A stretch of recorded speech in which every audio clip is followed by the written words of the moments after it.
Hi, I'm Tom Lydon, editor of ETF Trends here in Chicago at the Morningstar ETF Invest Conference.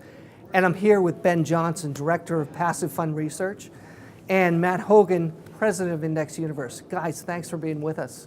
Thanks for having me, Tom. Ben, let's start us off. We're right in the heat of this conference, and it's hot. There's a lot of stuff that's going on. What are some of the biggest takeaways that you're seeing?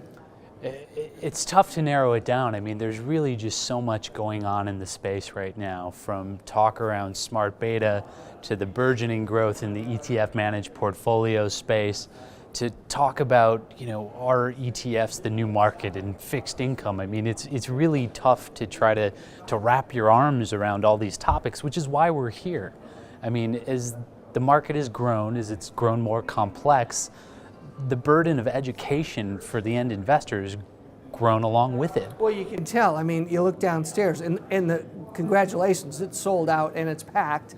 And you've had a lot of sessions with these ETF strategists, and geez, I'll tell you guys, they're exploding, right? So, Matt, what's your take on these ETF asset managers, and is that really an area that's going to continue to expand? Oh, I think it will. I think it's both phenomenally exciting with little elements of danger, like any good exciting thing would have, right? So, you mentioned smart beta and ETF strategists being two of the big trends. It's all about investors and advisors trying to do a little bit better than the market, trying to create effective portfolios, and these strategists are a nice way to do it. For the right guys, you can get institutional quality management at relatively low fees. The danger, which I mentioned, is that those relatively low fees aren't always so low. There's some strategists charging quite a bit. It's just another way of packaging active management in an expensive wrapper, and we know that that ends in car crashes and disaster.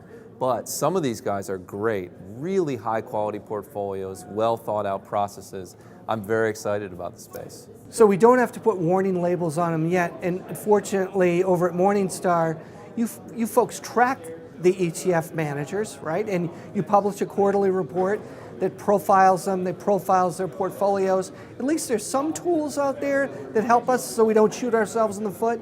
There are a lot of tools and a lot of data that we've been working furiously to collect over the course of the past couple of years, but it's still very much the wild, wild west. I mean, if you look at the data that is available and hold that up against the data that's available for ETFs or traditional mutual funds, if you look at the standards and even just the back office, like basic infrastructure that's required or exists at some of these places, investors almost have to turn due diligence back on its head when they're assessing some of these strategies and say, hey, is the person that's greeting me at the front door also the portfolio manager and in charge of compliance? Sure, absolutely. There's definitely that two guys with a Bloomberg concern out there for sure. I mean, I also think you need two pieces of it, right? A lot of the Morningstar data, which is fantastic, is focused on manager quality, and a lot of it's focused on performance. I worry that investors get too tied up with track records. A lot of these ETF strategists have phenomenal track records through the 2008 to 2010 period.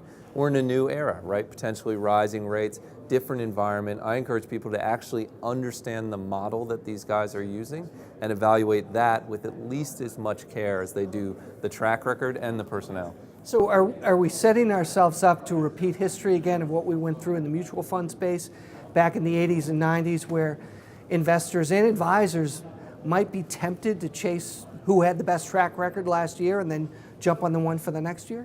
It happens every time, right? That's the saddest story in finance, right? We all know past performance is no guarantee of future returns, but man, oh man, those returns look enticing. It's hard to pick the manager who has underperformed, even though history would say maybe they're going to get their turn. Good advice. So let's move over. You talked about fixed income. We've had 30 years of declining rates.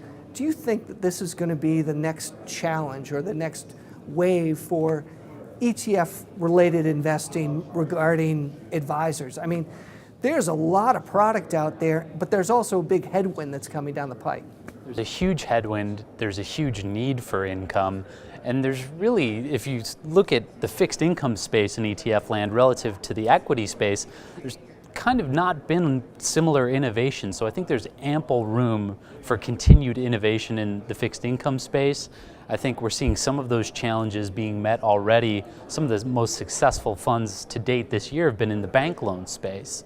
So you're seeing something that's tackling the twin need of a need for income and a need for something that's going to protect an investor against the potential for rising rates. So I think there's plenty of opportunity for further development, further innovation in the fixed income space. Traps out there, Matt? Well, for sure, of course there are always traps. I mean, we've seen, there is a huge amount of innovation. We've seen filings recently for a lot of funds from mainstream providers that short treasuries and go long credit, right, as sort of a way of hedging that duration and giving you that rate. But of course, when you short treasuries, you're paying income, right? You're covering that, and investors need to understand that. So there is always risk.